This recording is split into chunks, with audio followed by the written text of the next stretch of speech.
안녕하세요. 시청자 여러분께 건강 솔루션을 전해드리는 TV닥터 처방전 이승재입니다.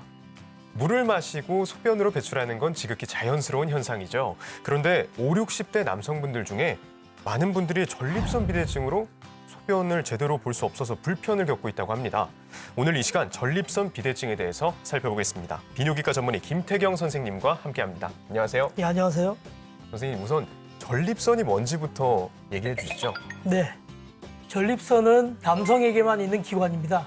방광 아래에 위치하며 소변이 배출되는 요도를 감싸고 있으며 무게는 15에서 20g, 길이는 4cm, 폭은 2cm 정도로 호두만한 크기입니다. 호두만한 크기요? 예. 네.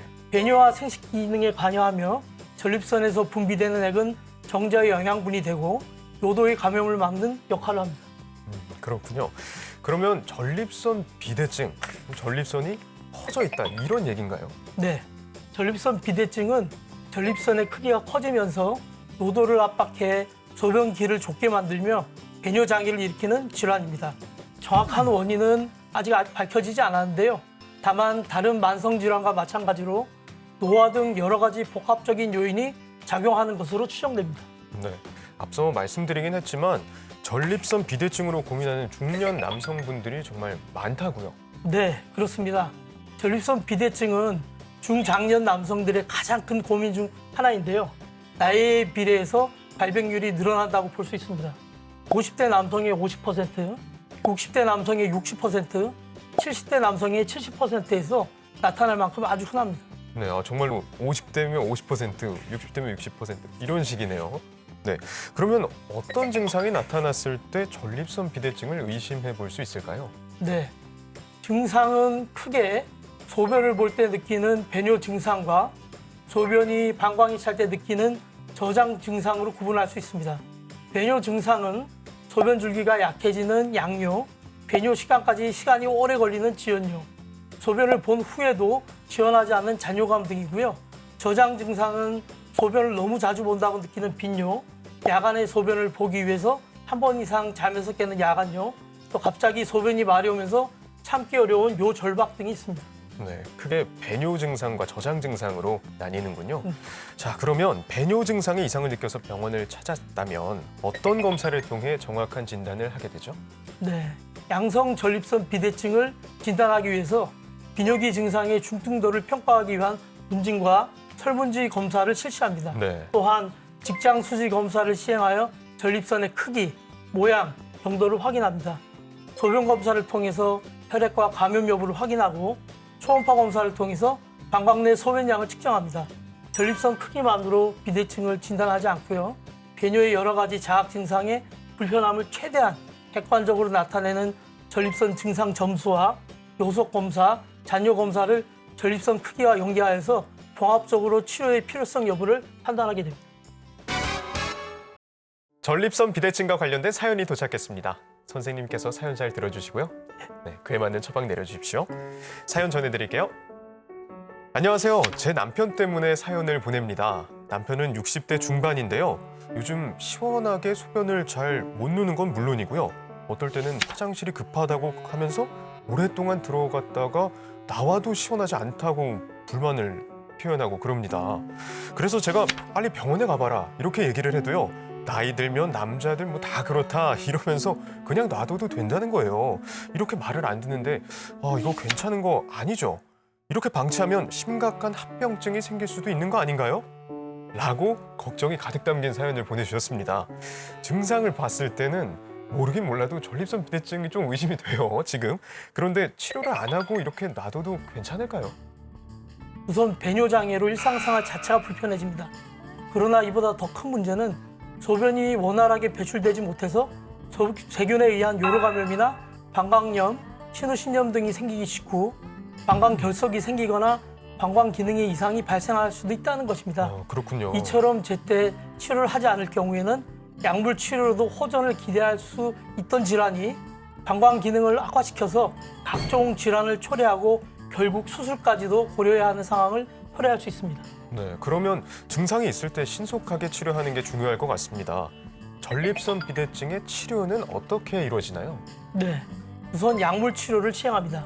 가장 흔하게 사용되는 약물은 알파 차단제로 전립선과 방광 경부의 평화근을 이완시켜서 원활한 변효를 돕습니다. 네. 하지만 알파 차단제는 어지러움이나 피로감, 저혈압 등의 부작용을 일으킬 수가 있습니다.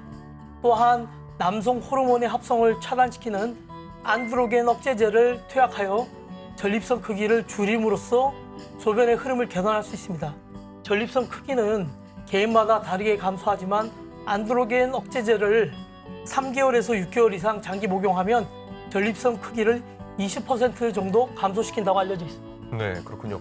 그러면 이렇게 한번 약을 먹기 시작하면 아무래도 계속 평생 먹어야겠죠? 네, 전립선 약은 대체로 평생 장기간 복용해야 하는 게 맞습니다. 네. 왜냐하면 이런 것들이 보통 나이가 들면서 생기는 질환이기 때문입니다. 유전적인 원인도 있고 노화의 원인으로 인해서 일어나는 것이기 때문에 평생 복용을 해야 합니다. 먹었다 안 먹었다 하면은 질환들에 의한 위험도가 더 높아질 수밖에 없습니다. 네, 그렇군요. 이렇게 뭐 먹었다 안 먹었다 하지 말고 꾸준히 평생 챙겨 주셔야 될 것 같습니다. 자, 그러면 수술 치료에 대해서도 설명해 주시죠.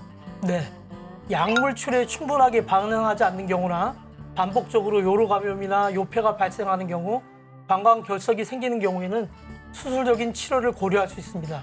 수술 치료에는 다양한 방법이 있는데 환자의 전신 상태와 전립선의 크기에 따라서 적절한 치료 방법을 선택해야 합니다.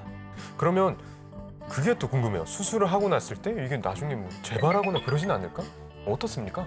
네, 전립선 비대증의 수술은 전립선을 완전히 적출하는 것이 아니라 비대된 전립선만을 제거하는 치료입니다. 네. 시간이 지나면은 다시 전립선 비대증이 재발할 수도 있습니다. 이번 코너는 OX 퀴즈로 긴가민가 알쏭달쏭한 건강 속설을 올바르게 알아보는 시간입니다. 선생님, 문제 내주시죠. 네, 첫 번째 문제입니다. 전립선 수술을 하게 되면 성 기능이 저하된다. 아, 이게 조금은 연관돼 있을 것 같거든요. 그래서 저는 답 O 해보겠습니다. 네, 정답은 X입니다. 아, X요? 예. 다행인데요. 조금만 더 설명해 주시죠. 예. 경요도 절제술 시행 후에 가끔 나타나는 부작용은 역행성 사정이 있습니다. 이는 원래 몸 밖으로 나가야 하는 사정 현상이 방광 쪽으로 역류를 일으키게 되는 현상인데요. 이는 성 기능과는 무관합니다. 네. 또 전립선암 수술 시에도 발기신경은 보존하면서 전립선 절제 수술을 하는 추세이므로 전립선 수술 후에 성 기능이 저하되거나 소실된다고 걱정하지 않으셔도 됩니다. 네. 전립선 수술과 성 기능은 관련이 없다, 이런 말씀이신 것 같습니다. 다음 문제 주시죠. 네, 전립선 비대증은 소변을 끝까지 참는 게 도움이 된다. 아, 소변을 참는 게 도움이 된다. 자, 그런데 예부터 소변은 오래 참으면 건강에 좋지 않다, 이런 얘기가 많잖아요. 그래서 답 X 하겠습니다. 네, 정답은 X입니다. 아, X가 예. 맞군요. 왜 그렇죠? 전립선 비대증으로 진단받은 사람은 소변을 너무 오래 참지 않도록 주의해야 합니다. 네. 방광이 늘어나면서 힘이 없어져 소변을 전혀 볼 수 없는 요폐가 발생할 수 있고 네. 길게 보면은 방광의 기능이 손상될 가능성도 있습니다. 아, 그렇군요. 너무 참는 게 또 좋지는 않다. 이거를 기억해 두셔야겠습니다. 다음 문제 주시죠. 네, 자전거를 타면 전립선 비대증이 약화된다. 아, 자전거 오래 타다 보면요, 좀 피가 안 통하는 것 같은 느낌이 들 때가 있거든요. 그래서 좋지 않다. O 해보겠습니다. 정답은 X입니다. 아, X군요. 예. 왜 그렇죠? 자전거를 오래 타면 전립선이 압박을 받아서 성 기능이 저하되고 전립선 비대증 증상이 악화되는 속설이 있는데요. 네. 이는 자전거를 장시간 탈 때 제대로 자전거 안장 모양이 안 잡혀 있거나 자전거를 타는 자세가 바르지 않을 때 나타나는 증상이니까 안장 피팅을 적절히 해주고 라이딩 중에도 자세를 바꾸는 등 적절히 휴식을 취할 경우에는 충분히 예방이 가능합니다. 그렇군요. 정확히 말해서 운동을 하는 사람이 그렇지 않은 사람보다 발기부전이 낮고 전립선도 건강하다는 건 당연한 사실입니다.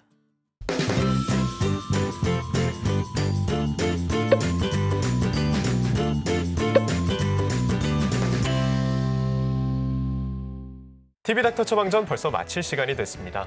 끝으로 한 말씀 부탁드립니다. 네, 전립선 비대증은 중년의 남성들에게 모두 찾아오는 질환입니다. 하지만 치료 과정에 대한 부담이나 노화에 의한 어쩔 수 없는 증상이라는 오해 등을 이유로 치료를 미루는 남성들도 많이 계시는데요. 남성의 건강과 삶의 질을 지켜낸다는 측면에서 미루는 것은 바람직하지 못하고 빠르고 적극적인 치료로 대처할 필요가 있습니다. 조금이라도 증상이 있으면 비뇨의학과를 방문하시기를 부탁드립니다. 네, 선생님 오늘 말씀 감사합니다. 네. 다음 주에도 유익한 주제로 돌아오겠습니다. 대한민국 모두가 건강해지는 그날까지 TV닥터 처방전 다음 주에 만나요.